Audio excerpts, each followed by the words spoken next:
Mon nom est Kevin Delarosville, directeur des communications d'Aéro Montréal. Avant de débuter la portion formelle de l'événement d'aujourd'hui, j'aimerais prendre un moment pour vous expliquer les détails techniques de cette session. Tout d'abord, prenez note que tous les micros ont été désactivés afin d'éviter toute nuisance sonore. Si vous souhaitez poser une question lors de la période de questions et réponses à la fin de l'événement, vous devrez la soumettre par écrit. Pour ce faire, cliquez sur Clavardage et posez votre question à l'hôte, Aéro Montréal, ou encore à tous si vous souhaitez que votre question soit publique. Cette session aura lieu en français, mais nous vous invitons à poser la question dans la langue de votre choix. Maintenant, sans plus tarder, j'invite Mme Suzanne Benoît à prendre la parole. Merci.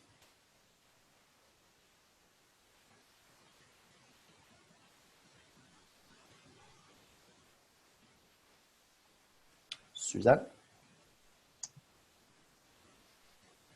Suzanne, on ne t'entend pas.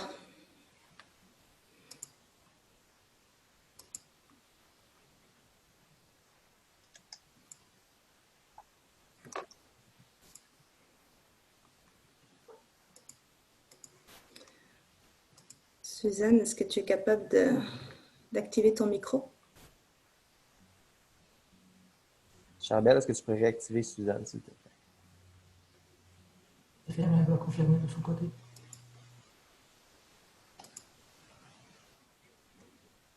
Suzanne, tu dois réactiver ton micro. Charbel t'a réactivé. Alors, Voilà. je ne sais pas si vous m'entendez. Oui. Je suis vraiment désolée, ça a gelé complètement en partant. Alors, on recommence. Bonjour à tous, bonjour à toutes. Bienvenue au lancement de l'étude de perception de la relève en aérospatiale au Québec. Alors, mon nom est Suzanne Benoît, comme on vous a mentionné. Je dirige Aéro Montréal depuis 2006, depuis le lancement d'Aéro Montréal. Puis, je suis très heureuse d'accueillir aujourd'hui M. Jean Boulet, qui est le ministre du Travail, de l'Emploi, de la Solidarité sociale et ministre responsable de la région de la Mauricie. Je remercie aussi tous les bailleurs de fonds qui ont contribué à cette étude, Service Québec, Communauté métropolitaine de Montréal, Secrétariat à la région métropolitaine, ainsi que tous ceux qui ont contribué à la rédaction, à l'aboutissement de ce rapport. La lancée spectaculaire sur laquelle était partie notre industrie en 2019 a été heurtée de plein fouet, comme vous le savez, par une pandémie, la pandémie de la COVID-19. Mais gardons espoir, car l'industrie se mobilise depuis des mois pour préparer une relance rapide et efficace. Et tout ce travail ne peut se faire sans penser à ceux qui sont la force motrice de notre industrie, les 43 400 travailleurs qualifiés qui œuvrent au sein de l'industrie. En février, Monsieur le ministre Boulet, nous nous retrouvions, vous rappelez, pour la journée de la diversité et de l'inclusion à l'ETA.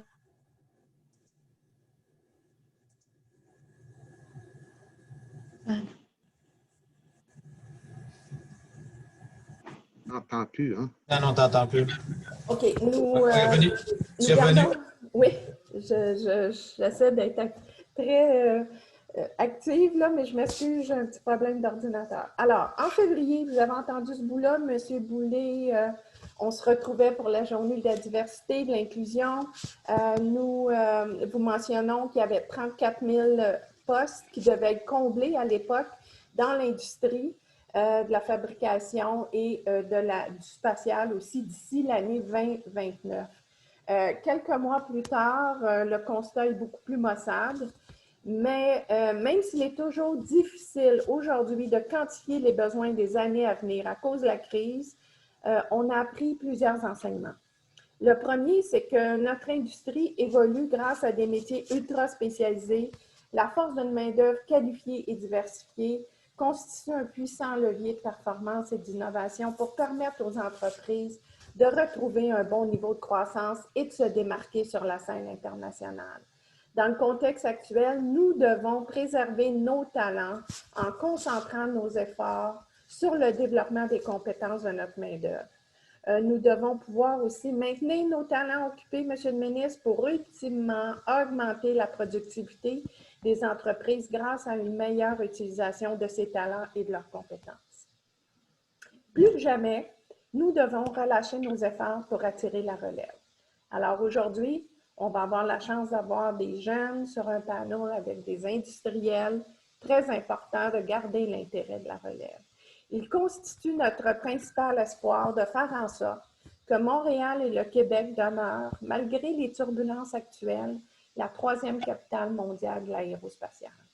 Nous devons éviter une situation de pénurie de main-d'œuvre au moment où l'activité va retrouver son rythme de croisière. On espère d'ici, on parle de 3 ans, 4 ans. Alors, il faut entre-temps garder la relève motivée et donner des stages aux jeunes. Par les recommandations qui seront présentées dans les prochaines minutes, Aéro Montréal outille ses membres pour leur permettre de mieux comprendre cette relève et mettre en œuvre des plans d'action concrets en matière de recrutement et de rétention. Nous avons besoin d'attirer la prochaine génération de travailleurs qualifiés. Ne négligeons pas le développement des stages, comme je mentionnais, des immersions en entreprise qui permettent aux jeunes de découvrir la réalité du terrain. Et n'oublions pas que ces générations dont nous parlons, ces stagiaires que nous accueillerons, seront diplômés au moment où nous envisageons la relance du secteur. Ils contribueront à faire avancer l'industrie aérospatiale de demain. Sans plus tarder, j'invite le ministre à nous rejoindre, mais avant, permettez-moi, Monsieur le ministre, de vous présenter. Je vais faire ça rapidement. Aussi, j'aimerais mentionner que le ministre devra nous quitter à 10h30. Car il a un autre engagement, important engagement. Alors, Jean Boulet est ministre du Travail, de l'Emploi et de la Solidarité sociale, responsable de la région de Trois-Rivières depuis octobre 2018, avocat de profession depuis 1984. Il a œuvré au sein de nombreux cabinets d'envergure où il a été associé. Il a concentré sa pratique sur le droit du travail, la négociation de conventions collectives et le droit de la santé et de la sécurité. Très actif au sein de sa communauté, il s'est retrouvé à maintes reprises à la tête d'initiatives d'affaires ou philanthropiques. L'industrie aérospatiale connaît bien. Ministre Boulet, vous nous avez vraiment épaulé, aidé au printemps quand les temps étaient plus difficiles. Vous nous avez vraiment aidé à passer au travers de la crise à ce moment-là. Alors, je vous en remercie et sans plus tarder, M. Boulet, à vous la parole. Merci. Merci, Suzanne. D'abord, quelques salutations d'usage. Évidemment, Suzanne, tu es bien connue. Ça me fait toujours un immense plaisir de te reparler et on va certainement se rencontrer bientôt. Je vais à l'occasion à Montréal, là, mais les rencontres en personne sont de plus en plus rares, bien sûr. Maria Delaposta, qui est présidente de Pratt & Whitney, une entreprise pour laquelle mon respect s'est accru depuis mon assermentation comme ministre.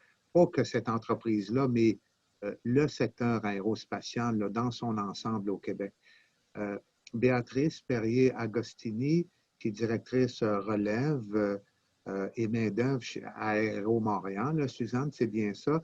Oui. Panélistes distingués, mesdames et messieurs, évidemment, je le redis, l'industrie aérospatiale québécoise, c'est un modèle d'excellence qui s'est reconnu tant ici qu'à l'international, notamment pour sa main-d'œuvre hautement qualifiée et spécialisée.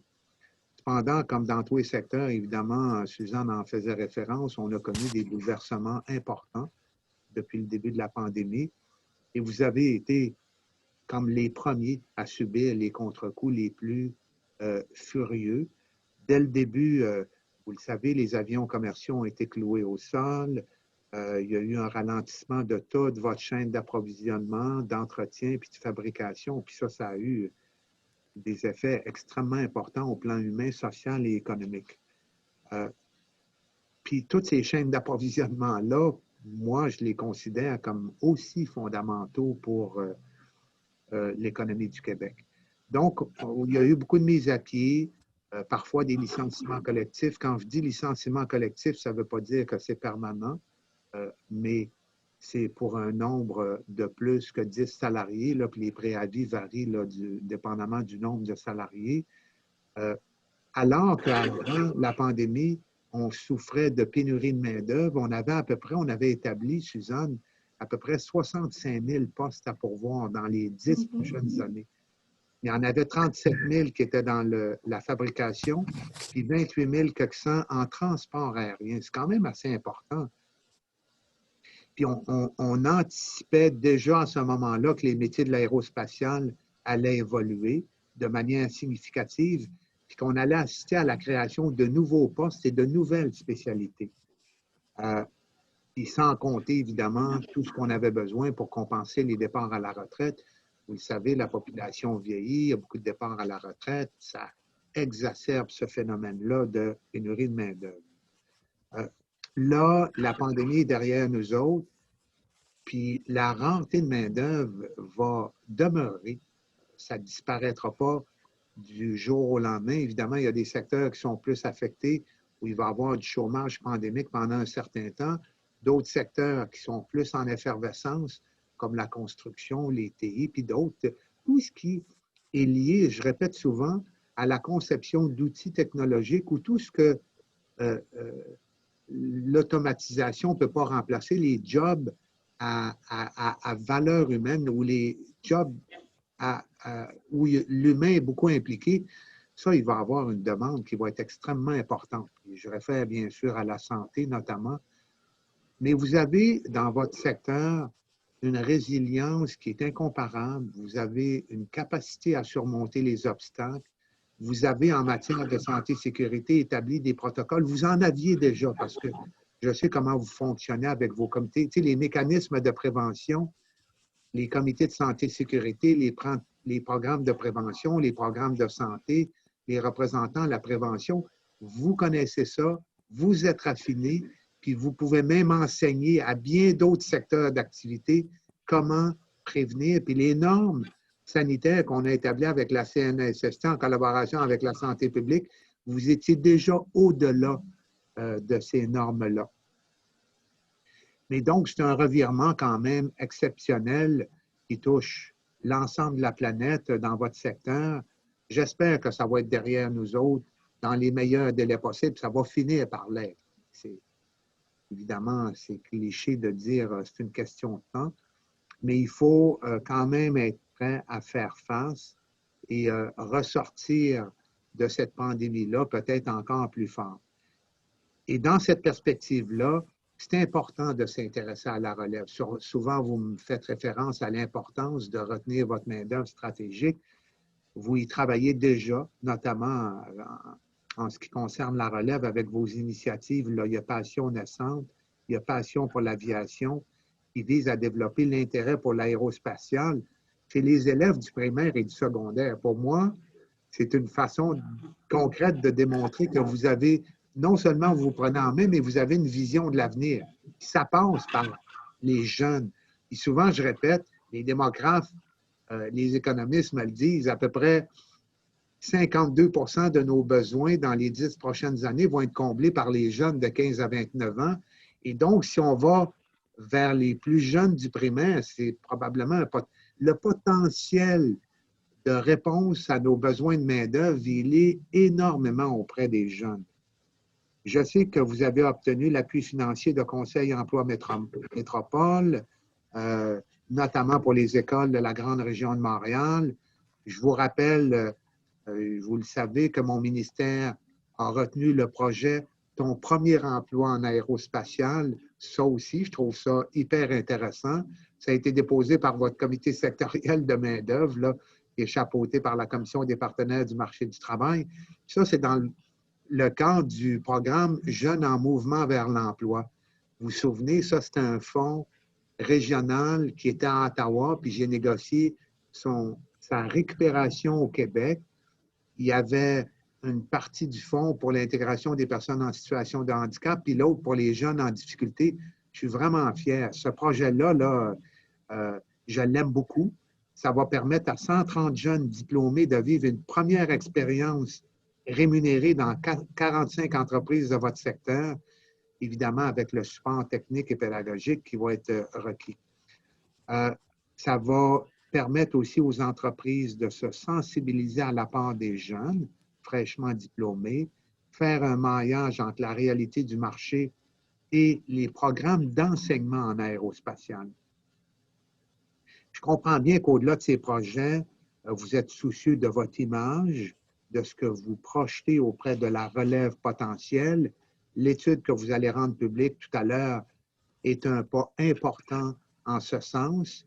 Vous souhaitez que la relève continue de considérer l'industrie aérospatiale malgré les bouleversements et je tiens à ressouligner votre proactivité dans cette matière-là. Afin de mieux cibler là, vos efforts de recrutement, vous avez d'abord pris le temps de connaître la perception, l'intérêt et les besoins des jeunes de 15 à 39 ans.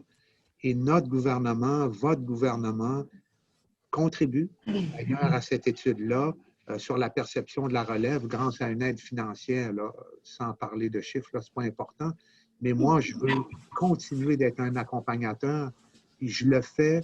On promotionne beaucoup l'importance et la qualité de ce que vous faites et la formation aussi, parce qu'on parle de santé et sécurité, mais vous contribuez à faire.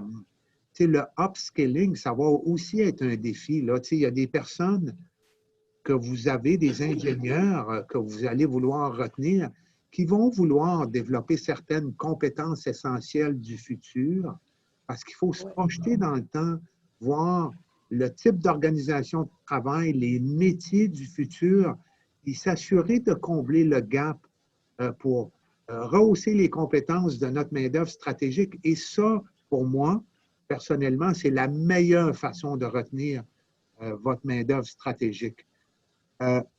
Vous avez aussi une action en cours avec mon ministère, Service Québec, la direction régionale là, de l'île de Montréal. C'est le chantier Relève et main-d'œuvre d'Aéro Montréal. Puis grâce à cette collaboration, là, on a fait une entente Accès Relève, puis ça vise aussi à renforcer le sentiment de fierté du grand public à l'égard de notre secteur, favoriser le maillage entre les jeunes professionnels et les étudiants, faciliter une meilleure connexion entre les entreprises et les talents et élargir le bassin de recrutement. Donc, les résultats du sondage, bon, vous allez faire des constats qui vont sûrement être éclairants, qui vont vous permettre d'accroître votre capacité de recrutement. Et moi, j'ose dire aussi votre capacité de rétention. Ça va permettre aussi, je le souhaite, de démontrer que votre secteur est accessible parce que l'aéronautique, veut pas, je ne sais pas ce que ça va démontrer l'étude, mais il y a un côté un peu sibyllin à notre secteur. Mais voyons, c'est compliqué, l'aéronautique, est-ce que je peux? Est-ce qu'il y a de quoi qui est compatible avec mes intérêts, mes ambitions? Fait qu'il y a certainement énormément de sensibilisation à faire au-delà de ce que l'étude va révéler. Évidemment, ça va permettre de mieux faire saisir l'importance de notre secteur, promouvoir les emplois que vous pouvez offrir autant dans les grandes que dans les petites et moyennes, la notoriété des formations professionnelles et techniques. Ce n'est pas rien que des ingénieurs qui sont dans l'aéronautique.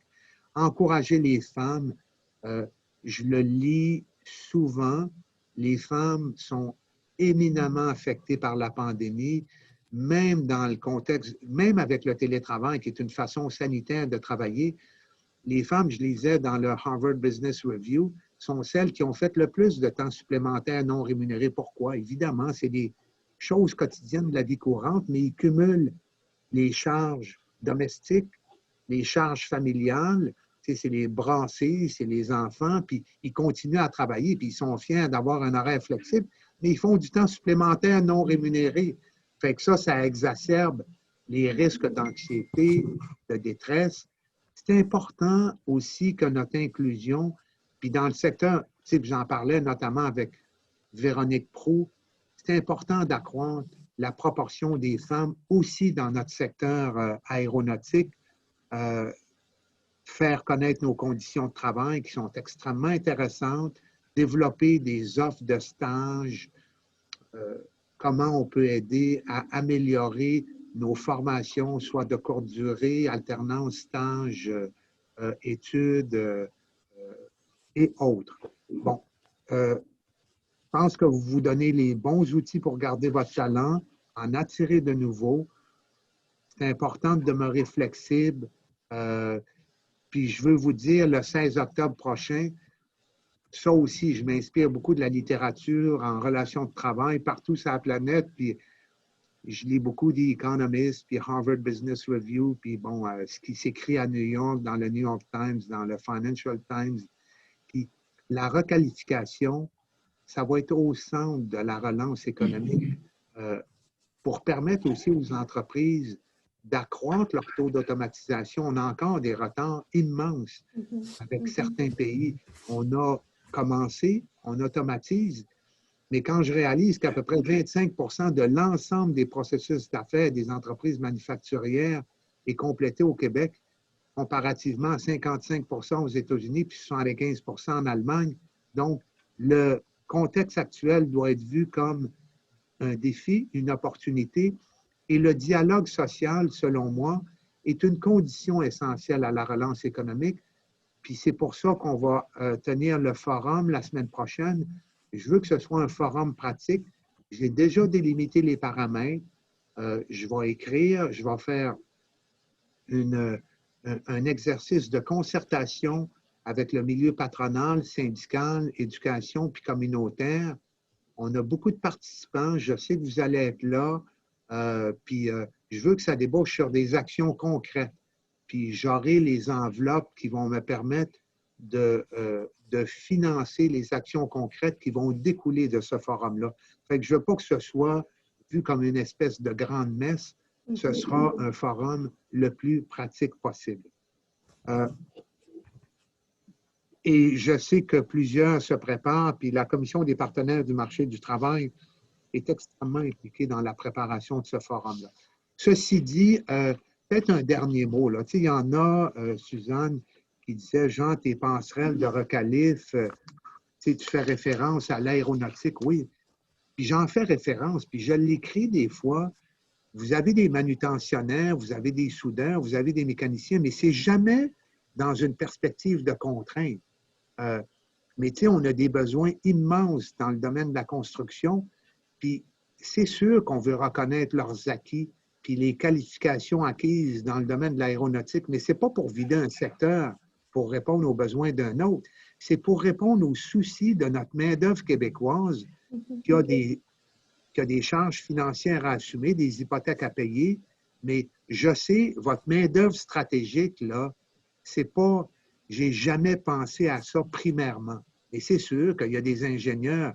Je pense que ça vous impose une responsabilité additionnelle d'être créatif, de faire ce que vous faites ce matin va contribuer à vous permettre de mieux retenir cette main-d'œuvre-là. D'abord, de l'identifier, puis ensuite de prendre les mesures qui s'imposent. Puis ça va passer par, je me répète encore sans utiliser le terme anglais, le upskilling, la formation, le développement, l'encadrement de cette main-d'œuvre stratégique-là, parce qu'on va revenir sur nos pieds et on va revenir encore, je le souhaite, beaucoup plus solide. Vous avez les moyens de le faire, vous avez énormément d'intelligence et de talent dans votre secteur. Et mes collègues et moi, on vous fait énormément confiance, puis je le répète, on va être des partenaires. Merci beaucoup, puis je vous souhaite un excellent panel. Merci beaucoup, ministre Boulay. C'est très intéressant. Vous savez, la productivité, c'est au cœur de nos préoccupations. Vous savez que le programme MAC, le programme MACFAB 4.0, vous avez été au rendez-vous, vous nous avez supportés parce qu'on a beau former les PME dans le domaine du 4.0 ou au niveau de l'excellence opérationnelle, mais ça prend le volet formation pour que les entreprises puissent intégrer ce que les experts vont leur proposer. Puis si on fait juste faire affaire avec des consultants qui rentrent puis qui sortent, il n'y aura pas cette intégration-là. Donc, c'est pour ça qu'on est très heureux que votre ministère nous supporte au niveau de la formation des employés. Alors, je vous remercie beaucoup. Je suis très contente aussi, vous avez parlé des femmes. Aujourd'hui, on a beaucoup de femmes sur les panneaux. Ah bon? Vous allez voir, on a aussi la présidente de MDA, Joanna Bachauer, qui est avec nous, Stéphanie Lemieux, une belle PME, Maria, comme de raison, on en a parlé tantôt. On a des hommes aussi très dynamiques, l'ENA, l'École nationale, qui essaient de recruter des femmes. Mais vos commentaires sont vraiment à point. Pour nous, là, actuellement, on ne veut pas que les écoles se vident. On a un bon momentum. On a fait une grande campagne Ose l'aéro. Juste avant la crise, l'École nationale d'aérotechnique est à 900 étudiants, ce qui n'est pas mauvais. On aimerait se rendre à 1000. Sûrement que Pascal va en parler tantôt. Mais pour ça, il faut emmener des femmes aussi. Il faut les emmener dans vers des métiers, des professions moins traditionnelles pour elles. On fait beaucoup d'efforts là-dedans avec l'inclusion, la diversité. Alors, merci beaucoup. Suzanne, permets-moi de te dire, là, la meilleure façon d'intéresser les femmes, il faut favoriser la conciliation famille-travail, bien sûr, ça c'est cliché, mais plus on automatise, plus on utilise l'intelligence artificielle, la robotisation, plus c'est des emplois qui deviennent attrayants aussi pour les femmes parce que les exigences physiques ne sont pas les mêmes. L'automatisation, l'augmentation de la productivité, je pense, c'est le défi premier de toutes nos entreprises manufacturières au Québec. Hey, merci beaucoup, Suzanne. Merci. Restez-vous avec nous pour Maria. Elle a un petit mot avant Ah, ben 10h30. oui, je vais écouter Maria. J'écoute Maria. On a encore quelques minutes. Alors, j'aimerais présenter Maria de la Posta qui va nous faire un témoignage. En fait, Maria a fait carrière chez Pratt & Whitney. Elle a commencé, c'est pas un domaine d'ingénierie au départ. C'est une dame qui est diplômée, qui a un MBA aussi. Alors, elle va nous parler de sa carrière. Elle a été nommée présidente en juin 2019. Alors, c'est tout récent. Pas très chanceuse. Elle arrive avec la crise. Alors, c'est tout un défi. Elle dirige toutes les opérations mondiales en matière d'exploitation, d'ingénierie, service client, vente, marketing, développement d'affaires. C'est une équipe de plus de 10 000 employés à travers le monde. C'est énorme. Maria a débuté sa carrière, comme je disais tantôt, en 1985. Elle a exercé des fonctions croissantes avec des responsabilités croissantes au niveau de la chaîne d'approvisionnement, les finances, services clients. Et elle est reconnue comme une championne, une grande championne de l'inclusion et de la diversité et du développement du leadership aussi, autant chez Pratt que dans l'industrie aéronautique. Alors, à toi la parole, Maria. Je sais qu'on veut t'entendre là, sur ta carrière, comment ça s'est passé, puis inspirer. En fait, tu es vraiment un modèle inspirant pour les femmes, pour les hommes et toute la relève de l'industrie aéronautique. Alors, à toi la parole. Merci. Merci beaucoup, Suzanne et le ministre Goulet, et l'opportunité d'être avec vous ici aujourd'hui. J'aimerais commencer avec un gros merci à mon équipe. Comme tu dis, peut-être pas chanceuse à être nommée dans cette année-là, mais de notre côté, je vois tous les jours comment mon équipe m'encourage. Et en tout cas, je ne peux pas être plus fière de mon équipe et je me compte très chanceuse, pas malheureuse. Alors, merci encore une fois pour l'occasion de pouvoir vous parler de notre belle industrie qui est pleine de talents, de personnes de tous les genres et où on peut exceller, où on peut faire une différence. Non seulement on fabrique des produits qui sont très complexes, et je sais que des fois les gens ont peur de ça, des produits haute technologie qui sont respectés partout dans le monde, mais on fait aussi affaire avec des clients et des partenaires mondiaux. Nos produits, nos services permettent aux gens de voyager, de faire affaire, de recevoir des services médicaux d'urgence, de livrer des colis dans tous les recoins du monde, pour ne pas dire l'espace.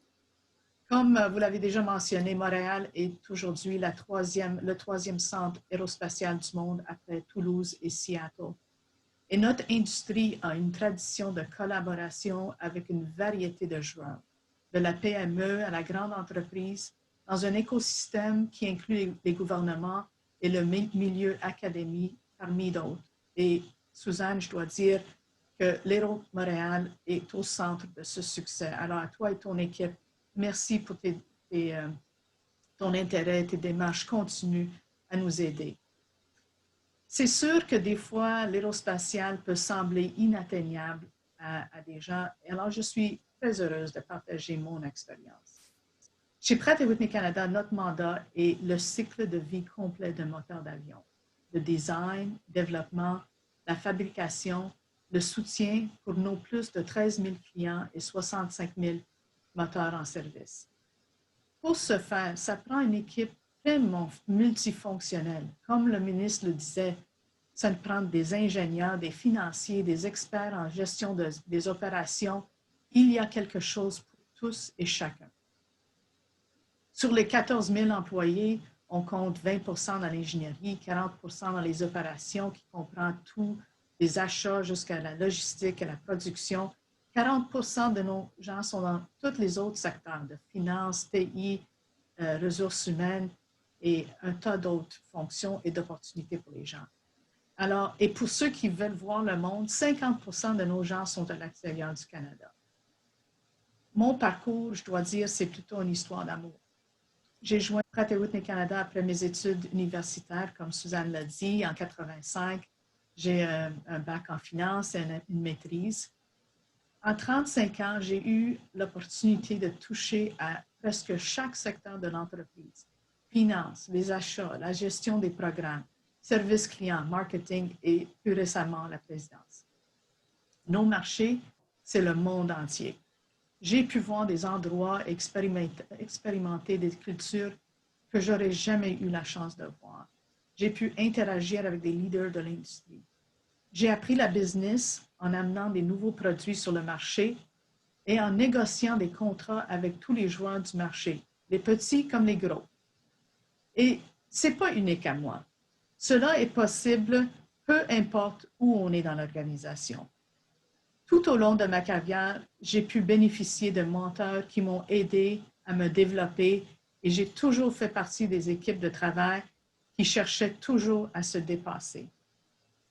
Si vous me permettez quelques petits conseils que j'ai développés à travers mon parcours. Premièrement, la passion à apprendre. N'ayez pas peur de cette industrie qui offre au monde de belles opportunités. Même après 35 ans, je continue à apprendre tous les jours. Opportunities may look different than what we're expecting. Don't be married to a concept.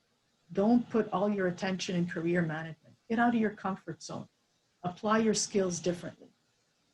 Always be ready to transform and reinvent yourself, even when things are going well. Look at the trends. Look at where things are going and how might you use that to, take your skills and put them somewhere else. Something I like to say often is a ship in port is safe, but that's not what ships are for. And lastly, change. That's an understatement, I guess, today. Talking about change as a constant. We look at what's going on with the pandemic as a terrible, terrible challenge. But maybe there are some opportunities in this as well. And there's an opportunity for all of us to think about what role we might play. C'est vrai que notre industrie passe à travers une période très difficile et trop de personnes ont été et seront impactées par cette pandémie dans notre industrie. Alors, je comprends si vous vous demandez peut-être comment on va s'en remettre. Dans mon histoire chez Pratt & Whitney, on a passé à travers d'autres cycles comme d'autres en industrie et on est toujours ressorti plus fort. L'aviation s'est arrêtée le 11 septembre 2001. Dans la crise financière de 2009, notre industrie a grandement souffert lorsque les corporations ont réduit leurs dépenses et finalement, la crise pétrolière de 2014 a affecté plusieurs secteurs de l'aviation. Mais c'est durant ces périodes-là qu'on a pris pause, on a refocusé et on a développé certains de nos produits les plus avancés aujourd'hui, comme le PW800, qui est aujourd'hui un leader dans sa catégorie. On a fait des avancées majeures dans l'automation, dans nos usines, tirant sur nos ingénieurs, nos programmeurs et les techniciens. C'est aussi dans cette période qu'on a dramatiquement transformé notre modèle d'affaires en apportant des solutions personnalisées et le commerce électronique à nos clients. Alors, dans le cycle présent, qu'est-ce qu'on pense? On voit qu'il y a des secteurs qui vont ressortir plus fort. Nos clients deviennent de plus en plus créatifs avec leurs nouveaux produits qui servent des secteurs en croissance, comme l'économie de partage qui amène de nouveaux joueurs à l'aviation. Un de nos clients clés, NetJets, c'est un leader dans la propriété partagée des jets d'affaires. Ils sont considérés comme le Uber de l'aviation. On travaille étroitement avec les universités et les autres industries adjacentes afin d'apporter l'intelligence artificielle dans tous nos secteurs de l'entreprise. Encore, tirant sur nos étudiants, nos stagiaires en maths, l'intelligence d'affaires et les technologies d'information. De plus, on travaille sur les énergies renouvelables. On a l'opportunité dans ce cycle de devenir un leader dans ce secteur. Avec le soutien de nos gouvernements, on travaille afin de créer un consortium avec des fabricants d'avions, des universités, les écoles techniques et recherche, afin de développer des solutions renouvelables pour le futur. Mais on compte sur la relève afin de rendre cela possible. On dit parfois que la grande force de l'aérospatiale, c'est la technologie. Cependant, le talent est exceptionnel et le développement de nos gens a toujours été un élément clé. La session aujourd'hui et le travail de Suzanne Benoît et son équipe est une preuve de notre engagement envers la relève, la promotion de l'inclusion, la promotion de l'équité et la diversité, et aussi notre commitment envers la présence des femmes dans l'aviation. Pratt & Whitney s'est transformé en passant de 1 à 12 familles de moteurs et est devenu un leader mondial. Je crois que ce succès est et sera toujours le résultat de mettre ensemble des équipes de tout horizon dans une culture d'inclusion et de réussite collective. J'ai vraiment hâte de voir le panel et d'écouter à nos étudiants sur comment on peut les supporter à faire part de notre futur. Encore une fois, merci beaucoup et j'ai hâte d'entendre vos commentaires.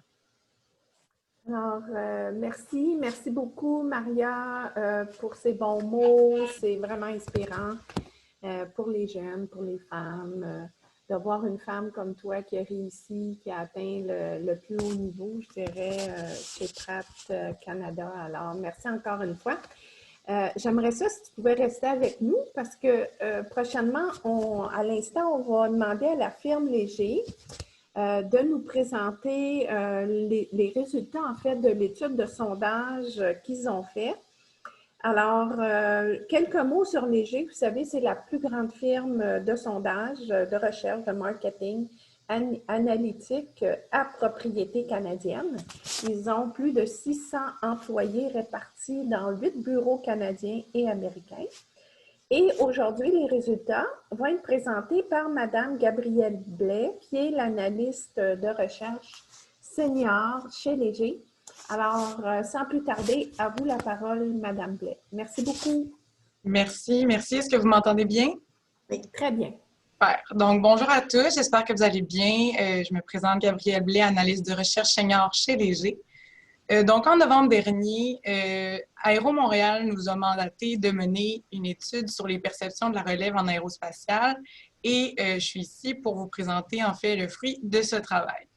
Donc, pour atteindre les différents objectifs qui avaient été fixés en collaboration avec Aéro Montréal, Léger a opté pour une méthodologie de recherche de type hybride. Donc, on est allé avec un sondage web quantitatif.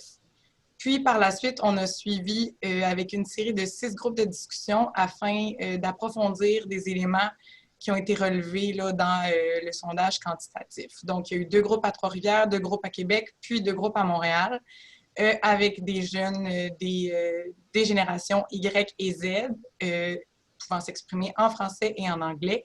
Puis, ça a été animé par mon collègue Sébastien.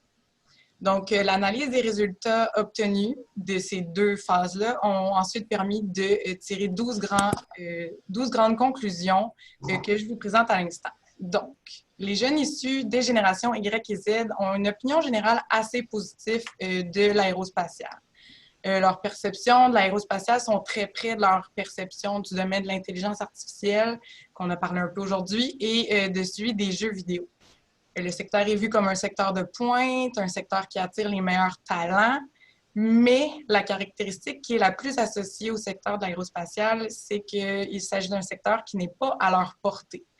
Donc, les jeunes le considèrent vraiment comme pour des génies. Il y a des jeunes dans les groupes de discussion qui nous ont mentionné c'est vraiment un domaine pour les génies, puis moi, je suis loin d'être un génie.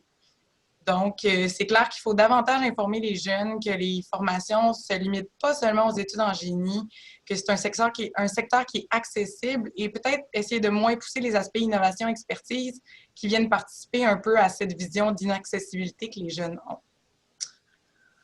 Par la suite, l'étude démontre également un manque de connaissances face à l'industrie aérospatiale au Québec. C'est vraiment l'aspect spatial qui vient orienter les perceptions et les croyances des jeunes. Pour plusieurs, l'aérospatiale, ça concerne les voyages dans l'espace et la découverte de nouvelles vies, et ça exclut l'aviation et tout ce qui l'entoure. Donc, il y a définitivement un travail à faire pour déconstruire ces mythes-là de l'aérospatiale et du secteur et recadrer peut-être les communications sur la dimension aéro plutôt que spatiale. Au mieux, les jeunes Québécois savent qu'il s'agit d'un secteur pour lequel le Québec est reconnu internationalement. Il y a une minorité qui est en mesure de nous nommer des écoles ou des métiers qui sont plus précis que le génie.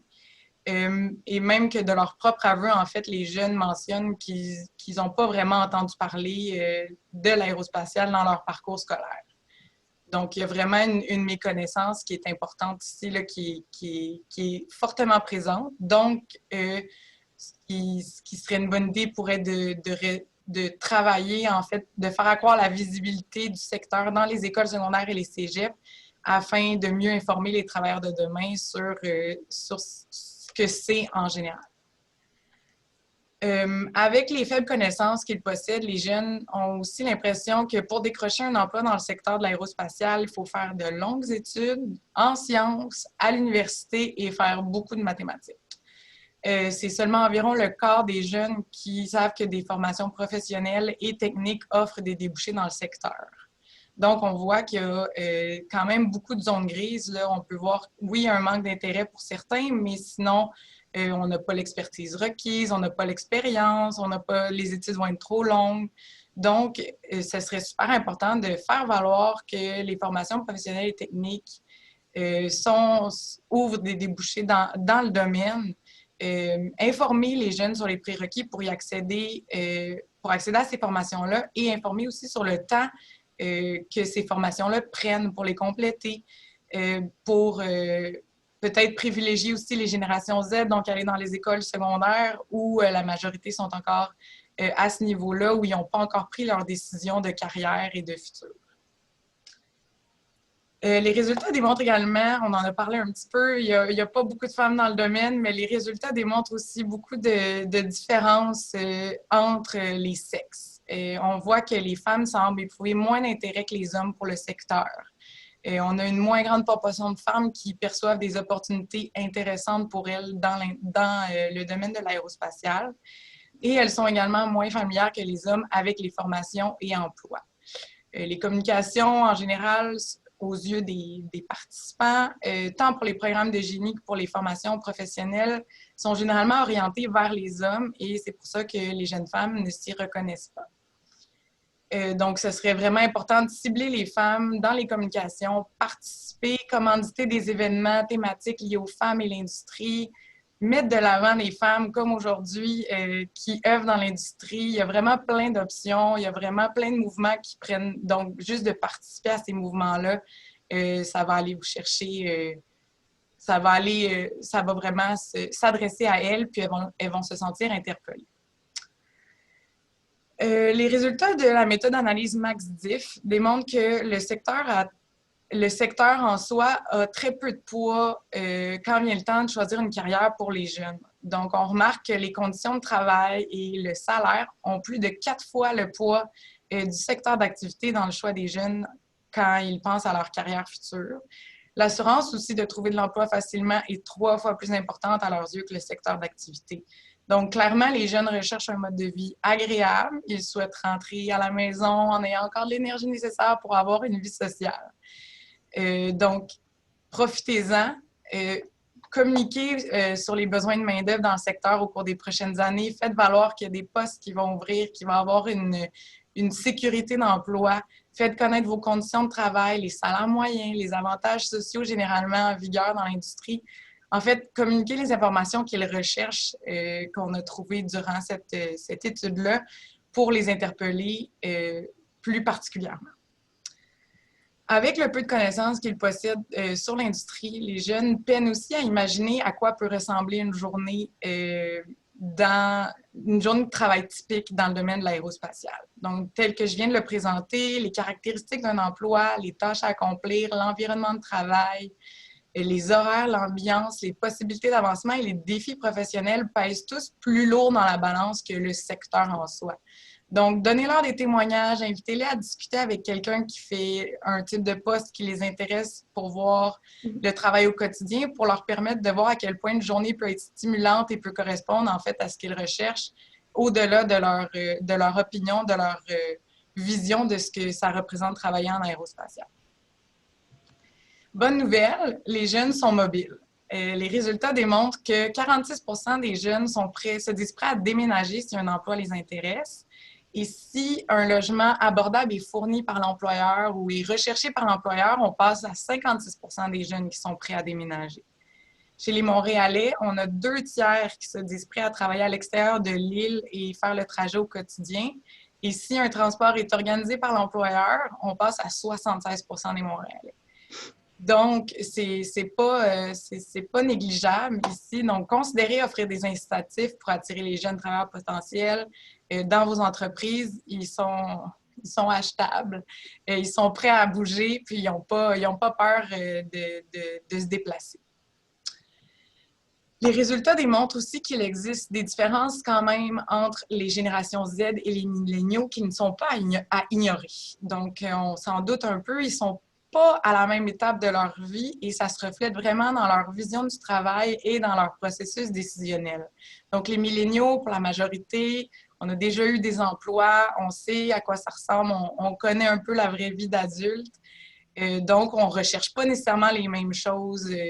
On ne se fait pas attirer par les mêmes détails pour un emploi.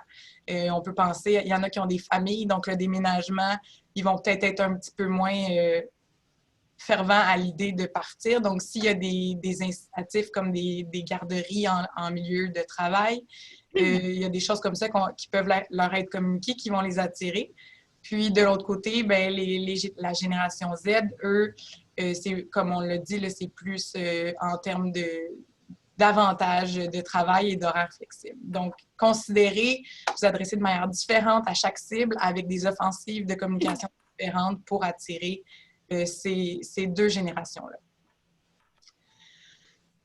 Les résultats démontrent que le web demeure le moyen de communication favori des moins de 40 ans. Donc, c'est vraiment primordial de continuer à communiquer avec eux de cette façon-là. Il y a déjà plusieurs informations qui sont recherchées par les jeunes qui se trouvent sur l'aéroportail, mais malheureusement, c'est seulement 1 jeune sur 10 qui l'a déjà visité.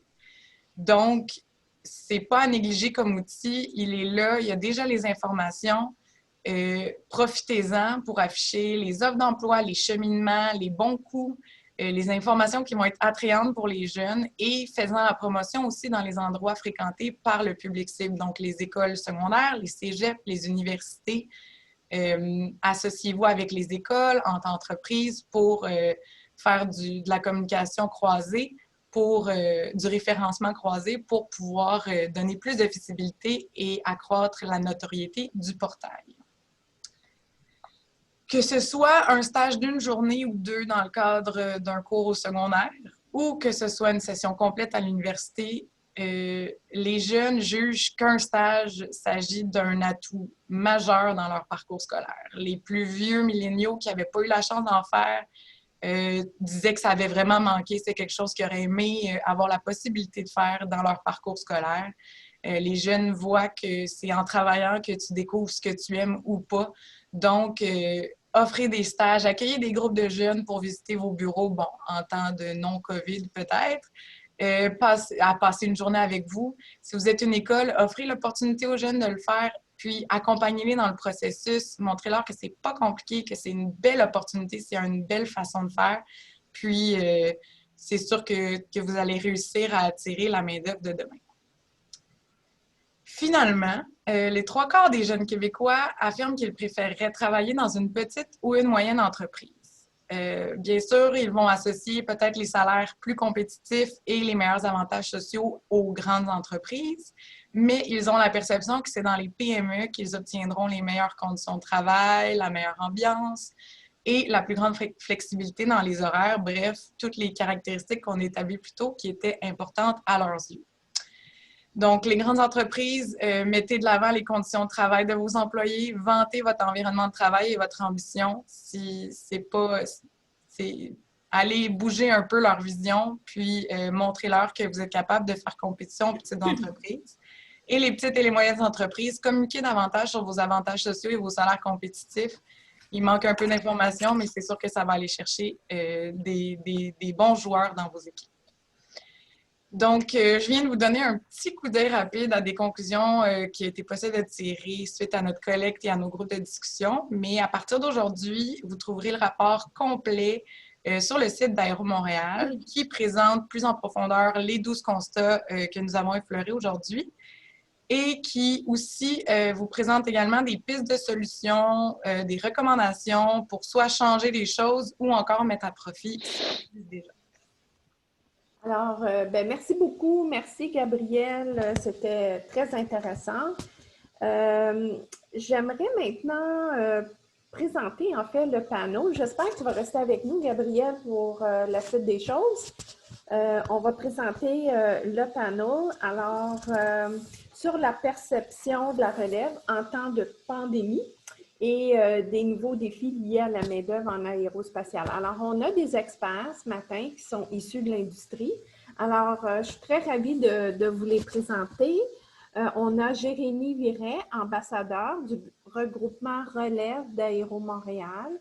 Joanna Bachauer, qui est vice-présidente du système satellitaire MDA Corporation, mais qui est maintenant, je pense, son titre a changé, qui est plutôt chef de l'exploitation, je crois, mais tu pourras préciser, Joanna. On a Kevin Smith, qui est vice-président ressources humaines Pratt & Whitney Canada. Laurence Bruno, ambassadrice aussi du RAM, du regroupement Relève d'Aéro Montréal.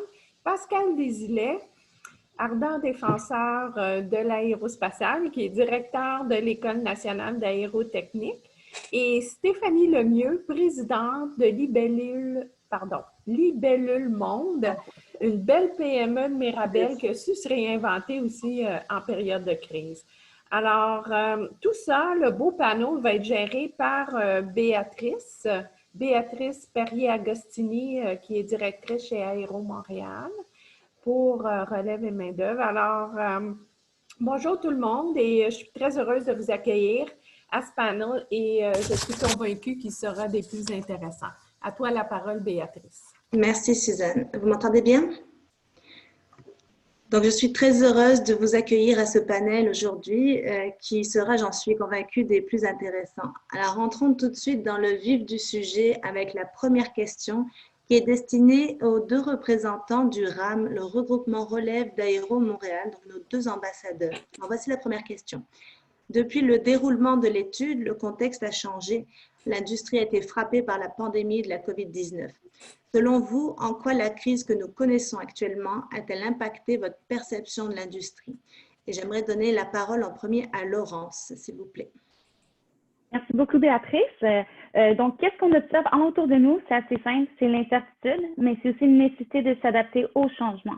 Donc, on peut observer qu'une personne qui était dans le domaine de l'aéronautique, de l'aérospatiale, si jamais il n'obtiendrait pas un emploi assez rapidement dans le domaine, il va continuer sa formation vu qu'il y a une nécessité de s'adapter au changement. D'où justement l'importance, encore on rappelle, l'alternance stage d'études, l'encadrement, tout ce qui est façon de mentorat. Aussi, on peut remarquer que l'industrie est très résiliente. Donc, à savoir que le secteur de l'aérospatiale est très diversifié. L'aéronautique est très présente, mais il y a aussi d'autres secteurs comme la défense, le spatial et aussi le nouveau secteur des drones qui est ici présent. Donc, il y a plein d'opportunités. Donc, même s'il y a une incertitude, on voit que c'est vraiment une résilience qui est présente. Merci, pour compléter ce que vient de dire Laurence, excuse-moi Béatrice, je pense que malgré un peu cette incertitude, ce qu'on constate avec nos collègues ambassadeurs, on est un certain nombre, je pense que c'est quand même que la perception, l'intérêt, il ne change pas vraiment. Il y a vraiment cette passion la passion de l'aéronautique qui prédomine dans les esprits. Puis, si je peux citer aussi Paul, notre co-ambassadeur de l'ETS, qui s'est exprimé cette semaine dans la presse, pour lui disait qu'il y aura toujours un moyen en fait, d'accéder à tous les jobs qui sont disponibles en aéronautique. Merci Jérémy et Laurence. On va vous redonner la parole tantôt. Je passe à la deuxième question qui est destinée cette fois-ci à nos représentants industriels. L'étude souligne la méconnaissance du secteur de la part des jeunes générations. Nous avons notamment remarqué qu'ils peinaient à imaginer une journée typique. Selon vous, quel rôle peuvent jouer les entreprises pour aider les jeunes à mieux connaître et s'approprier notre secteur d'activité? J'aimerais donner la parole en premier à Johanna Boschauers de MDA. Pardon, Béatrice, j'ai été préparée pour la question 4. Alors, okay. La question 2, je vais la répéter. Donc, l'étude souligne la méconnaissance du secteur de la part des jeunes générations. Nous avons notamment remarqué qu'ils peinaient à imaginer une journée typique. Donc, selon toi, quel rôle peuvent jouer les entreprises pour aider les jeunes à mieux connaître et mieux s'approprier notre secteur d'activité? Je pense que les stages, c'est relevé dans l'étude que vous avez faite aussi, c'est super important. C'est vraiment comme ça qu'on voit comment ça se passe tous les jours. On peut vraiment passer une journée à voir comment ça se passe. C'est dur d'expliquer. Alors, pour moi, ces stages, c'est vraiment la meilleure façon. Et puis, on devrait encourager ça le plus possible. Même en dedans d'une société, on fait de la rotation, des fois des positions pour qu'on puisse voir comment ça se passe dans un département versus dans l'autre. Même à l'intérieur de la compagnie, des fois, on a de la difficulté à voir c'est quoi vraiment les jobs. Alors, je comprends tout à fait cette question et je pense que la meilleure façon, c'est vraiment de s'incorporer. Merci. Stéphanie Lemieux de Libellule Monde, est-ce que tu aimerais rajouter quelque chose? Oui, moi, j'aimerais rajouter, je pense qu'il y a déjà des entreprises qui fonctionnent avec les portes ouvertes actuellement. Il y a les salons, mais ce n'est pas suffisant. Les jeunes doivent se sentir incorporés. Puis les jeunes, de se déplacer, c'est pas une naturelle. Donc, de créer une application qui pourrait faire en sorte que les jeunes puissent créer leur profil, mettre leur intérêt. Avec l'intelligence artificielle, aujourd'hui, on est capable de faire des algorithmes qui pourraient faire en sorte que le jeune crée son propre travail avec ses intérêts. On pourrait suggérer, avec ses compétences qui pourraient rentrer dans son profil, rentrer ses intérêts, on pourrait suggérer des métiers, les éduquer, qu'ils puissent poser des questions. On pourrait aussi mettre des parrains de sorte à ce que ces personnes-là pourraient répondre, créer un Q&A qui permettrait également de constamment être en agilité. Et le jeune change à chaque jour. Donc, avec son profil, il pourrait à chaque jour dire quels sont ses nouveaux intérêts, où on pourrait aussi l'éduquer sur des nouveaux métiers, de nouvelles possibilités par rapport à ses compétences. Merci Stéphanie. Kevin Smith? Oui, bonjour. Merci de l'occasion d'adresser le groupe. Écoutez, je pense qu'on a touché sur les stages. Il n'y a aucun doute que les stages, c'est une façon importante d'aller chercher les gens. Nous, on a au-delà de 700 stages par année, programme coop, ainsi de suite. Je pense aussi, c'est pas nécessairement que les jeunes ne connaissent pas notre industrie. Je pense qu'on peut faire un meilleur job, il n'y a aucun doute. Mais je pense que la connaissance de notre industrie est vraiment reliée avec l'instabilité, avec le fait qu'il y a eu des problèmes dans les dernières années et quand il y a une crise économique, l'aérospatiale est durement frappée. Donc, je pense qu'il faut changer la donne là-dessus. On travaille énormément dans le chantier Relève et main-d'œuvre que je préside pour Aéro Montréal avec Images et Rayonnement aussi, de vraiment démontrer que les jobs qu'on a dans l'aérospatiale, c'est pas juste basé sur la situation économique. On a comme le ministre Boulay a mentionné, la population vieillit. On a une démographie qui fait qu'il va falloir remplacer ces gens-là dans les 5 à 10 prochaines années. Les cinquantaines de milliers de jobs qu'on va avoir sur les 10 prochaines années, il y a une grande partie de ça, c'est de remplacer des gens qui vont aller à la retraite. Il faut aussi être présent dans les médias sociaux, il faut être présent dans les écoles, dans les universités, pour démontrer que les jobs qu'on a aujourd'hui, puis nos postes qu'on offre, comme Maria a mentionné, c'est des postes qui ont un aspect global, qui sont internationaux, qui sont très intéressants. C'est des postes aussi où la technologie joue un rôle beaucoup plus important. L'aérospatial n'est pas toujours connecté avec la haute technologie, high-tech. Mais tu sais, dans le fond, on compétitionne pour des ingénieurs qui ont le choix d'aller bâtir des jeux à Ubisoft ou venir chez Pratt et travailler sur des nouvelles technologies, des nouvelles plateformes avec l'intelligence artificielle, nos usines qui sont complètement changées, qui sont maintenant automatisées, robotisées. On a besoin de ces gens-là. Fait que, on compétitionne, il faut changer les endroits où on va chercher notre main-d'œuvre aussi. Et puis, je pense que c'est important aussi que, comme vous dites, qu'on se démarque comme entreprise, qu'on soit présent tôt dans l'éducation des jeunes pour que le bouche à oreille, les gens qui travaillent dans notre secteur, les utiliser comme ambassadeurs, retourner dans les écoles, les universités où eux ont été éduqués ou qui ont des contacts et contacter et communiquer avec les parents parce qu'on sait que quand le jeune prend une décision d'aller en sciences ou aller en sciences humaines au niveau du secondaire, bien, on doit être présent à ce moment-là pour que les gens considèrent l'ingénierie, mathématiques, les programmes STEM.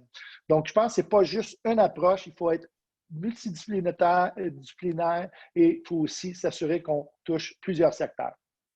Merci, Kevin. La troisième question sera destinée aux représentants de l'École nationale d'aérotechnique et aux ambassadeurs du RAM, le regroupement relève d'Aéro Montréal.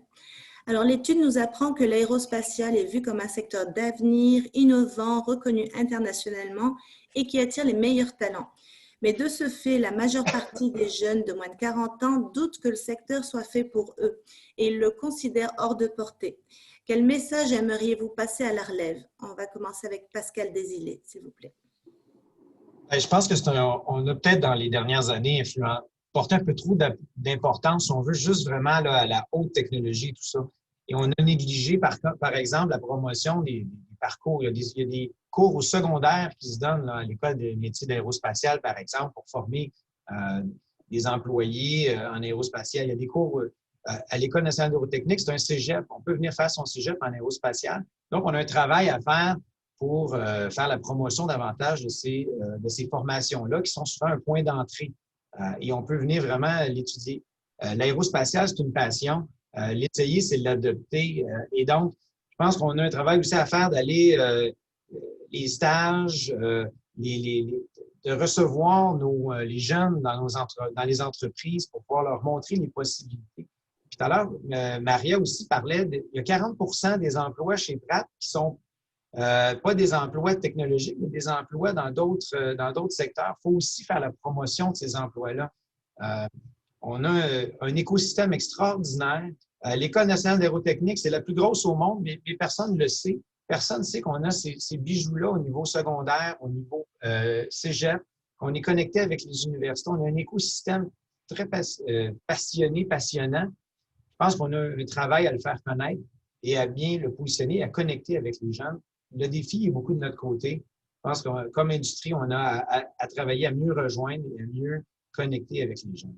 Mais l'essayer, je le dis, c'est l'adopter et créer ce lien-là avec les gens. Merci Pascal. Laurence Bruno? Oui, donc en fait, Jérémy et moi, on est vraiment des exemples parfaits comme quoi la pluridisciplinarité est nécessaire.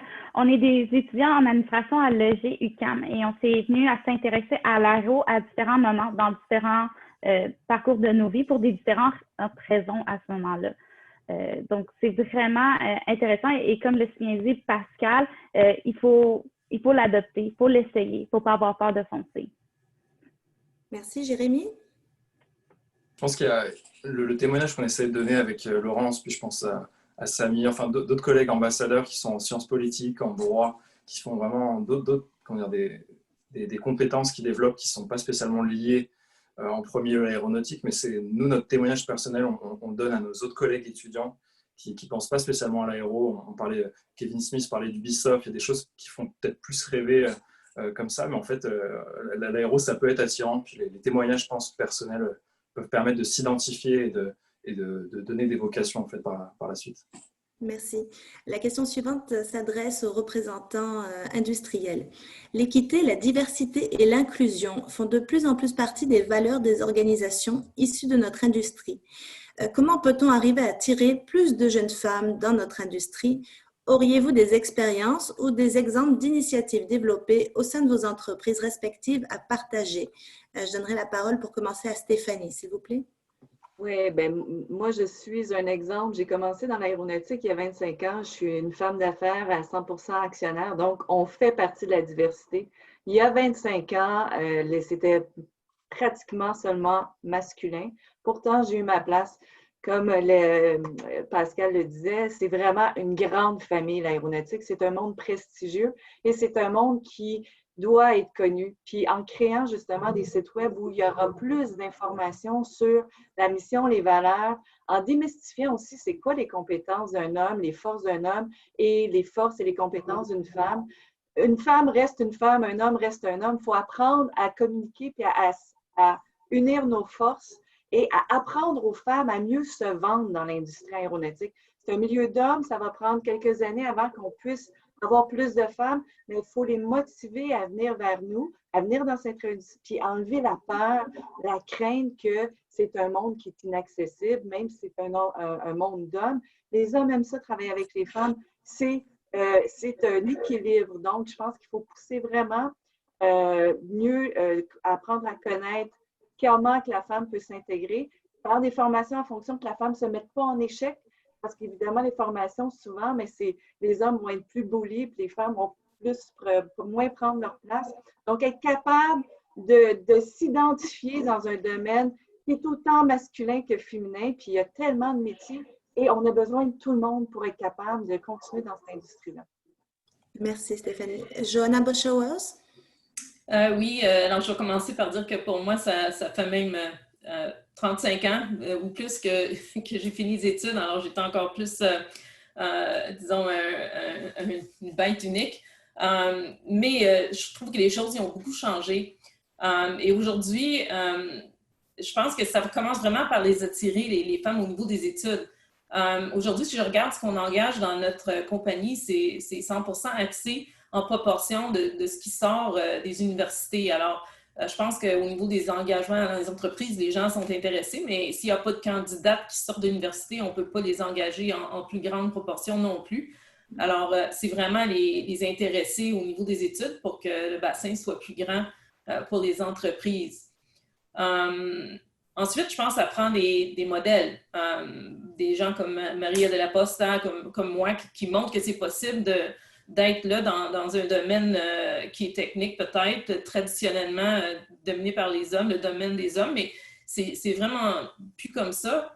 Je pense qu'il y en a assez, on est assez nombreuses que les femmes s'intègrent beaucoup plus facilement, normalement, qu'il y a 35 ans. Je peux vous dire que ça, c'était un petit peu plus alien, disons.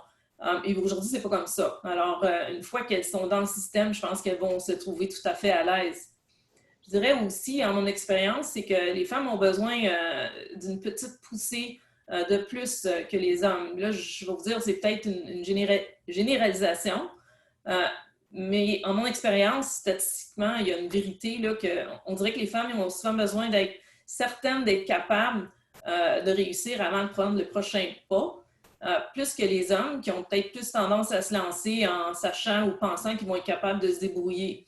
Alors pour ça, je crois que le mentorship il est très important, celui des femmes avec les femmes, mais aussi celui des hommes avec les femmes qui comprennent cette dynamique-là. Je peux vous dire que dans mon cas, j'ai eu de la chance des supérieurs masculins qui ont cru en mes capacités avant moi et qui m'ont poussé à prendre plus de responsabilités avant que je me sente prête. Et ça peut être aussi au niveau de l'école là, pour encourager les filles à se lancer dans des cours de même. Sans cette poussée-là, moi, je n'aurais pas fait la carrière que j'ai faite. Ça a vraiment été, je dirais, comparé à mes collègues masculins. Eux autres, le drive venait plus d'eux autres et de moi, ça a été plus d'encouragement de mes supérieurs qui m'a fait progresser. Merci. Kevin Smith? Oui, c'est des très bons points, Joanna, que tu as apporté. Je pense que la différence entre les jeunes femmes et les hommes, les hommes sont toujours, ils ont peut-être 3 sur 5 de qualifications, sont prêtes pour la job. La fille, la jeune dame peut avoir 5 sur 5, mais je ne suis pas prête à laisser mon équipe. Je n'ai pas touché à ça encore. Fait qu'il faut vraiment pousser les jeunes. Il faut les encourager, les jeunes femmes. Nous, qu'est-ce qu'on a fait aussi? C'est qu'on est passé de mentorat, coaching à sponsorship. Donc, on s'assure que les jeunes filles de talent, ils ont l'expérience de différentes organisations, puis différents postes dans notre organisation. Puis quand ils arrivent au niveau exécutif, ils ont les compétences, puis ils ont eu les postes, les jobs comme Maria elle a eu pour la préparer pour la présidence dans l'organisation. Ça, il faut le faire volontairement. Il faut prendre les jeunes dames qui ont du potentiel, puis leur donner ces carrières-là, les pousser vers ça, les envoyer aux opérations, les envoyer à l'ingénierie, où ce qu'ils vont apprendre et développer. Puis quand le poste va être ouvert, bien là, ce ne sera pas une question qu'ils n'ont pas les compétences. Ils ont fait le parcours qui était nécessaire pour avoir les compétences pour faire ces jobs-là. Fait que je pense que c'est très important aussi. Deuxièmement, je pense qu'il faut aussi s'assurer qu'il y a du support. Le ministre en a parlé, plusieurs en ont parlé. Il y a une obligation, une responsabilité que nos jeunes femmes y ont, des fois qu'on n'a pas tous. Les jeunes hommes aujourd'hui contribuent beaucoup plus à la maison, mais il reste que la conciliation famille-travail est beaucoup différente pour les jeunes dames. Je pense que l'organisation doit donner cette flexibilité-là et donner l'exemple. Nous, on a fait face à une situation d'à peu près 3 ans. On avait une jeune fille en finance, un talent exceptionnel, la capacité de devenir CFO de Pratt Canada. Elle est tombée enceinte, congé de maternité. Un poste a été ouvert au niveau de contrôleur. Je vous dirais que dans le passé, on aurait probablement dit on va laisser aller la jeune dame, elle va prendre son congé de maternité, puis après ça, on va la nommer dans le poste. Puis il y a des fois, il y a des choses qui arrivent. Cette fois-ci, on a dit non. Ça fait partie de la vie, donc on va la nommer dans le poste, elle va prendre son congé de maternité, puis elle va revenir. Mais ça a envoyé un message très, très clair dans l'organisation que même nous, on changé notre mindset. Troisièmement, puis aussi important, c'est que les hommes ont un rôle à jouer là-dedans. Moi, j'ai deux jeunes filles, j'ai un garçon aussi, j'en suis très, très fier. Mais moi et les hommes dans l'organisation, on doit être des avocats, on doit être des supporters, des advocates pour ces jeunes femmes-là, pour parler positivement et assurer qu'ils ont les opportunités et les chances. C'est systémique. Ce n'est pas de discriminer contre les hommes, c'est que le système est fait, puis que les jeunes femmes n'ont pas toujours les opportunités que les hommes ont. Donc, on doit aller au-devant de ça pour s'assurer qu'ils l'ont. Mon dernier point, c'est que ce n'est pas seulement que les femmes. Quand on regarde notre industrie, il faut aussi attirer les minorités visibles. On n'est pas aussi ferré. Moi, je parle dans notre organisation, c'est un de nos objectifs aussi, c'est d'assurer qu'on est capable. Parce que ton organisation, si elle reflète la société, ça va être plus facile d'attirer et retenir le talent quand ils se voient dans ton organisation et voir des gens qui réussissent, qui ont le même background qu'eux. Merci, Kevin. Merci. L'avant-dernière question est destinée aux représentants du RAM. Alors, selon vous, que peuvent faire les institutions académiques, mais aussi les entreprises, pour attirer les jeunes vers les métiers d'avenir en aérospatial? Alors, Laurence et Jérémy, on vous écoute. Merci, Béatrice. Donc, comme on a pu voir dans l'étude, l'aérospatial, c'est mystérieux. Donc, vraiment, nous, notre conseil, c'est vraiment de construire autour de ce mystère, continuer et contribuer à plusieurs initiatives déjà existantes et qui méritent d'être plus connues, mises de l'avant. On va les renommer Passion naissante, Passion pour l'aviation d'Aéro Montréal. Nous avons des merveilleux partenariats avec le Cosmodome et aussi Academos en titre de mentorat. Le regroupement Relève Aéro Montréal est aussi présent. On offre des ateliers découvertes pour justement faire découvrir les différents types de métiers dans l'aérospatial. Nous avons aussi des tables rondes qui privilégient le réseautage avec différents types de métiers. Mais également, il y a aussi la présence des compétitions académiques comme la simulation de l'OACI qui peuvent aussi mener sur différents types de métiers. Donc, c'est vraiment contribuer à des initiatives déjà existantes. Merci. Je pense qu'en deuxième lieu aussi, on l'a déjà dit, mais on l'a constaté avec Laurence dans les groupes de discussion qui ont mené au résultat de l'étude. Donc les jeunes qui étaient présents avec Léger Marketing, il y avait vraiment ce côté de la diversité. Ils ont besoin de se reconnaître pour vraiment voir concrètement que c'est possible également pour eux. Donc tous les types de diversité, pas que hommes-femmes, l'origine ethnique, etc. Donc tout type de diversité, c'est important que ce soit visible dans les parcours qui sont mis en avant. Donc, c'est ça. Merci. Alors, on arrive à la dernière question. Alors, quelques mots très succincts. Auriez-vous un message à passer à la relève qui nous écoute aujourd'hui? On va commencer avec Stéphanie, s'il vous plaît. Le message, c'est de ne pas avoir peur, d'apprendre à se connaître. D'abord, il faut connaître ses motivations, ses intérêts pour être capable de savoir dans quoi on s'en va. De ne pas prendre un poste en fonction de tâches, mais en fonction de ses compétences. Parce qu'avec la technologie d'aujourd'hui, nos compétences s'agrandissent à chaque jour. Donc, de rester toujours ouvert aux opportunités, de s'intéresser, d'aller chercher l'information. Il y en a partout, de s'intéresser, d'aller voir que c'est quoi une PME, c'est quoi les valeurs d'une PME, la mission, les valeurs, et voir si, de connaître d'abord ces valeurs à nous, puis il faut s'intéresser à une compagnie qu'on a les mêmes valeurs. Donc, d'abord de se connaître, être capable de découvrir quel poste, quelle fonction que tu veux faire dans la vie. Merci. Pascal Desilets?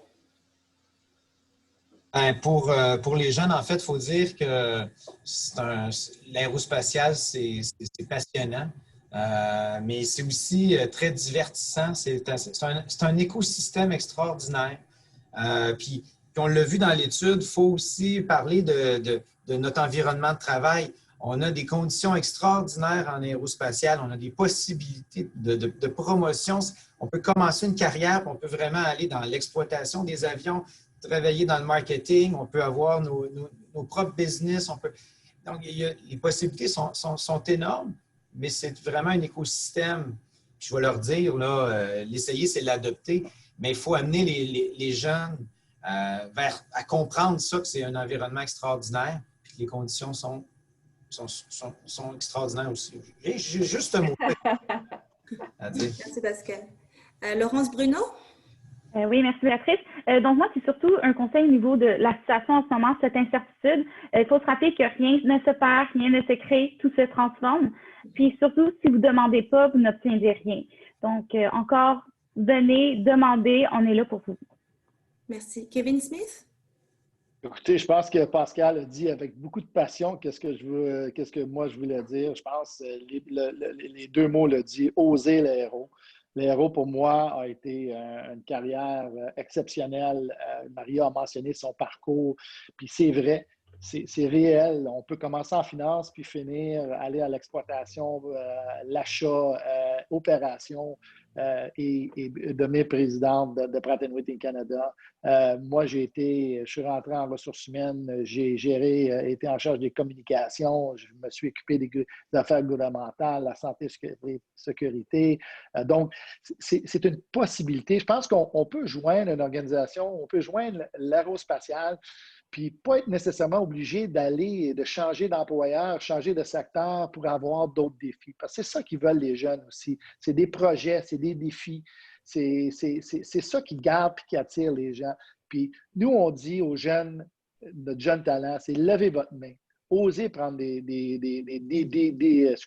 défis. Si vous voyez qu'il y a un besoin, levez votre main puis allez contribuer à ça. Prenez des projets spéciaux, prenez des initiatives comme Centraide puis les sondages d'engagement des employés. Ça fait partie de votre développement puis de votre développement de compétences.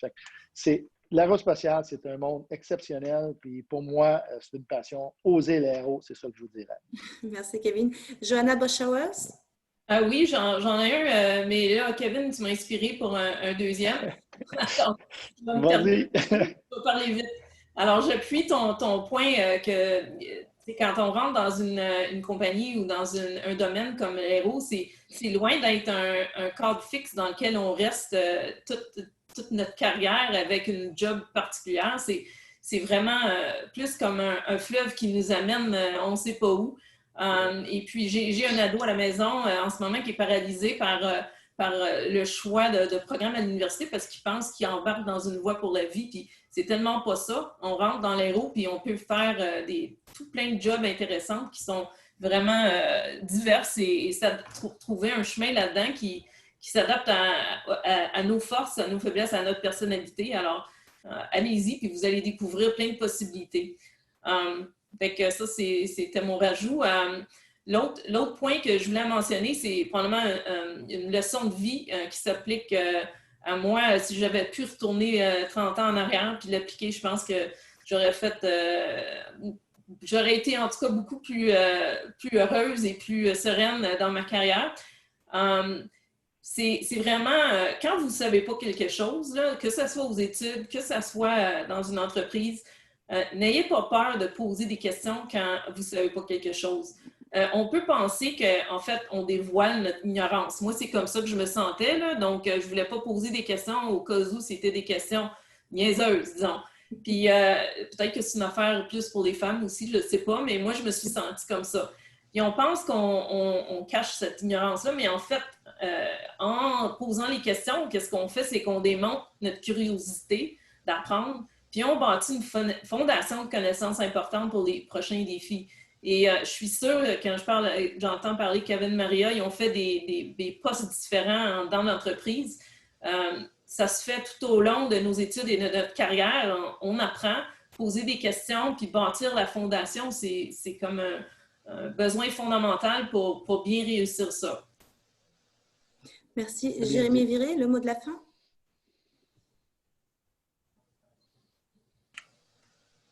Jérémy? Jérémy, il y a des petits problèmes techniques. Toutefois, il vient de m'écrire que vraiment ce qu'il veut passer comme message, c'est quel que soit ton parcours, c'est possible. Voilà. Merci beaucoup. Eh bien, j'aimerais remercier nos panélistes. Ceci conclut le panel. Nous allons prendre les questions du public maintenant. Je passe la parole à mon collègue Kevin. Oui, merci Béatrice. Et, je veux juste faire un petit peu de piggyback sur ce que Kevin Smith a mentionné parce que j'ai commencé moi-même ma carrière il y a 12 ans chez Pratt & Whitney dans l'équipe des communications. Et effectivement, c'est là que moi aussi j'ai eu la piqûre de l'aérospatiale. Et même si j'ai travaillé dans plusieurs autres secteurs depuis, je suis revenu dans le domaine de l'aérospatiale parce que c'est vraiment un secteur qui est valorisant où vraiment il y a des possibilités d'accomplissement énormes. Et il faut y croire, c'est une industrie résiliente. Puis on va revenir où on était avant, puis on va simplement revenir plus fort. Donc, au niveau des questions, première question de Xavier Vinoc. Bonjour, en tant qu'acteur de notre industrie, comment pouvons-nous contribuer à la promotion de notre industrie auprès des jeunes et auprès de la relève? Question ouverte à tout le monde. Je pense que j'ai mentionné que tout le monde est un ambassadeur. Donc, le word of mouth, là, les discussions, l'encouragement, c'est important. Puis chacun de nos employés deviennent des gens qui peuvent encourager des jeunes d'aller dans l'aérospatiale. Fait que je crois que c'est très important qu'on puisse toucher les jeunes puis qu'on puisse communiquer pour répondre à les questions que le sondage a démontré que les jeunes se posent. Fait qu'être ambassadeur. Puis je veux juste revenir sur un point. On va revenir, l'aérospatiale va revenir, puis on va revenir fort aussi. Parce qu'avant la pandémie, le progrès était énorme, l'économie allait bien, notre secteur allait très, très bien, tout le monde recherchait des employés. Fait qu'on va revenir à ce niveau-là. C'est une période de temps qu'il va falloir passer à travers. Quand ça va repartir, on va se retrouver en position de réembauche parce que la fondation de notre industrie, les compagnies qui sont à Montréal, qui contribuent à l'aérospatiale mondiale, restent très, très forts. Il faut juste passer à travers cette période de temps-là. Et j'ajouterais que ce n'est pas la première crise. Hein. Depuis 2001, on est rendu à notre troisième crise. C'est peut-être la plus forte, mais avec la technologie d'aujourd'hui, les jeunes, ils ont la connaissance pour être capables de s'intégrer dans ce secteur-là qui est le secteur passionnant qui permet à tout le monde de voyager à travers le monde en restant chez eux. Puis c'est vraiment, c'est un secteur privilégié. Je dirais aussi que comme on parlait de l'ambassadeur, si vous avez des enfants, on a beaucoup de Career Day à nos écoles, là, nos enfants. Moi, je pense que comme société, on pourrait encourager tous nos employés à participer à ces affaires-là, même les équiper avec des présentations ou des visuels, des aides visuelles pour montrer aux jeunes, au secondaire, qu'est-ce que ça peut faire. Si on faisait ça, tout le monde, dans toutes les compagnies, il y en aurait des écoles secondaires qui les enfants seraient exposés à notre industrie. Moi, je pense que ça serait un genre de grassroots effort qui pourrait faire une grosse différence. On est beaucoup d'employés en aérospatiale à Montréal. Si on s'engage tous à faire ça aux écoles de nos enfants, peut-être qu'ils vont être écœurés de nous entendre à la fin. Joanna, c'est Suzanne, si je peux me permettre. On a ces présentations-là, on les faisait au tout début d'Aéro Montréal. Je pense que c'est une bonne idée. On devrait sortir ça des boulamites, excusez l'expression, puis les remettre à jour justement pour que le mettre sur notre site Internet, puis inviter les gens qui participent à des journées carrière dans l'école de leurs enfants d'utiliser ces présentations-là, puis on a de la vidéo, etc. Donc, bon point, je pense qu'il faut ressortir l'artillerie lourde, comme on dit, puis utiliser nos réseaux pour diffuser l'information. Bon point, merci. Merci beaucoup. Donc, prochaine question de Annie Arméniane, qui vient un peu toucher ce que Kevin Smith a mentionné tout à l'heure. Est-ce qu'il y a un défi pour attirer des personnes de communautés culturelles et minorités visibles? Et peut-être aussi, qu'est-ce qui peut être fait pour attirer ces gens-là? Ben, écoutez, j'ai touché un peu dans la réponse à la question. Définitivement, nos statistiques nous démontrent que, surtout au niveau des postes de direction, les postes de leadership, on a moins de représentation de minorités visibles. Je pense que c'est de mettre ça en priorité. C'est d'être présent dans le recrutement où ce que les gens des communautés de minorités visibles sont présents. Donc, c'est se trouver des ingénieurs qui font partie du groupe hispanique, des différents groupes, les Amérindiens, ainsi de suite. Donc, c'est d'assurer, qu'on attire ces jeunes-là, ces talents-là, parce qu'ils se voient à l'intérieur de l'organisation, qu'on remplit la pipeline pour qu'ils deviennent des leaders dans notre organisation. Puis c'est d'être présent dans les universités, dans les écoles, dans les associations, parce que plusieurs les groupes de minorités visibles ont des associations où ce qu'on peut faire du recrutement, où qu'on peut faire du développement. Et c'est aussi s'assurer que dans nos gabarits de recrutement, je vous dirais, nos documents de recrutement, dans nos cahiers d'entrevue, qu'on s'assure qu'ils sont systémiquement, ils n'ont pas certains préjugés envers certains groupes. C'est vraiment, au niveau de ressources humaines, c'est d'assurer qu'on est neutre le plus possible puis qu'on est capable de prendre des bonnes décisions. Puis aussi, forcer l'organisation. Nous, on force nos recruteurs à avoir de diversité sur les slates qu'on appelle sur les candidats pour être sûr qu'on voit le talent. Parce que souvent, on ne voit pas le talent, mais il existe.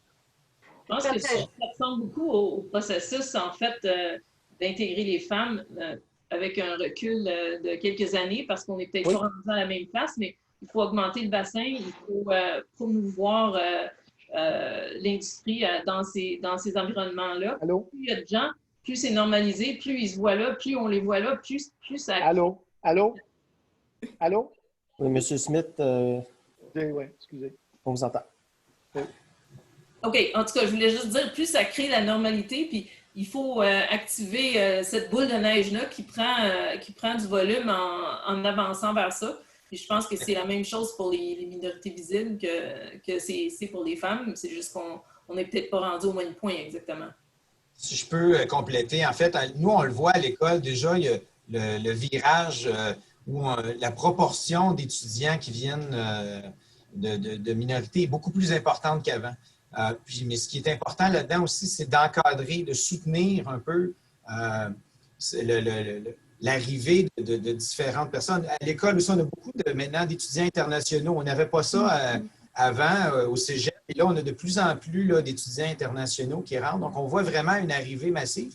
Et étrangement, la perception qu'on a des gens qui viennent de l'extérieur, elle est très, très, très, très élevée et forte envers l'aérospatiale. Et ça fait des gens très engagés. Moi, je vois le changement, puis ça va rentrer dans les organisations. On le voit dans les cours universitaires, on le voit dans les cours collégiaux, qu'il y a de plus en plus de personnes qui viennent de différents horizons, si on veut. Mais le défi qu'on a, nous, au cégep, reste avec les femmes. On est entre 10 et 13 % des étudiants qui viennent au cégep en aéro qui sont des filles. Et puis, pourtant, on valorise ça. D'ailleurs, l'année dernière, la championne des Olympiades techniques canadiennes, c'est Laurie Breton, une des techniciennes ici, une étudiante qu'on avait à l'école. Et donc, les possibilités sont là. On a un travail à faire encore là-dessus. Puis si je reviens à la question précédente de comment les gens peuvent s'impliquer, nous, on a des portes ouvertes le 4 novembre. En fait, amener des gens à visiter les écoles, à visiter les entreprises, d'avoir les liens. Je pense qu'Aéro Montréal, en mettant en disponibilité des présentations pour les gens, pour les faire. Je l'ai déjà fait il y a quelques années, en fait, à mes enfants dans l'école avec les présentations d'Aéro Montréal. Et puis, ça l'allume des étincelles. On va le voir à plus long terme, mais il faut le faire. Je pense qu'il faut faire ce travail-là de s'impliquer autant au primaire qu'au secondaire avec les jeunes. C'est important d'être capable de laisser les jeunes poser des questions puis d'avoir des réponses, parce que lire une présentation sans pouvoir poser des questions puis d'avoir une interaction, ça ne sert à rien. Bien, ça sert à quelque chose, mais ce n'est pas interactif, motivant. Les jeunes doivent pouvoir s'infiltrer dans notre secteur pour être capable d'apprendre puis avoir une interaction. Merci beaucoup. Je vais prendre une dernière question parce que le temps commence à nous manquer, mais je trouve le point vraiment, vraiment intéressant de Unriel Choi. En tant que nouveau gradué, comment on fait pour percer et faire notre place parmi les gens qui ont plusieurs années d'expérience? Donc, comment on fait pour compétitionner lors du recrutement pour essayer de se tailler une place lorsqu'on sort de l'école? Je peux dire que la chose la plus fantastique, c'est d'arriver au bon moment dans le cycle. Donc, quand on est à un moment où on engage beaucoup, on rentre beaucoup de jeunes. Mais dans les années plus fastes, on rentre quand même toujours quelques jeunes. Puis à ce moment-là, c'est de se démarquer parmi la population. Et puis, je dirais qu'aujourd'hui, c'est très important d'être une personne équilibrée, balancée, avec des atouts interpersonnels, plus que dans le passé où ça ciblait peut-être beaucoup les connaissances techniques. Alors, moi, je vous encouragerais à être authentique et mettre devant votre intelligence émotive et personne autant que vos connaissances techniques. Face à la proposition de valeur. Excellent, merci. Donc, Suzanne, je te laisse le mot de la fin. D'accord, merci beaucoup. Alors, écoutez, quelle riche discussion. Écoutez, moi, j'en apprends de vous tous. On essaie là, de mettre en place des mesures, des façons de faire chez Aéro Montréal et très inspirant, là, toutes les idées qui ont été proposées. On a, en tout cas, je pense qu'on va être occupé pour quelques années si on veut déployer toutes vos belles idées. Alors, merci encore une fois. Je remercie le ministre Jean Boulet qui a dû nous quitter, comme vous savez. Toute son équipe aussi qui nous a aidés à préparer cette rencontre-là. Maria de l'Apostole, l'équipe de Pratt et tous les panélistes, en fait, et comme de raison, l'équipe de Léger pour le travail d'enquête, d'analyse très rigoureux qui a été fait. Puis je pense que c'est une excellente base pour bâtir des idées, des mesures qu'on va éventuellement présenter aux différents paliers de gouvernement parce que il faut que les gouvernements soient là derrière nous. Vous savez, le secteur aéronautique, c'est global et on voit partout sur la planète l'appui des gouvernements, les différentes juridictions appuient leur industrie aérospatiale, puis on souhaite que le gouvernement fédéral soit au rendez-vous. Comme de raison, c'est très difficile à l'heure actuelle.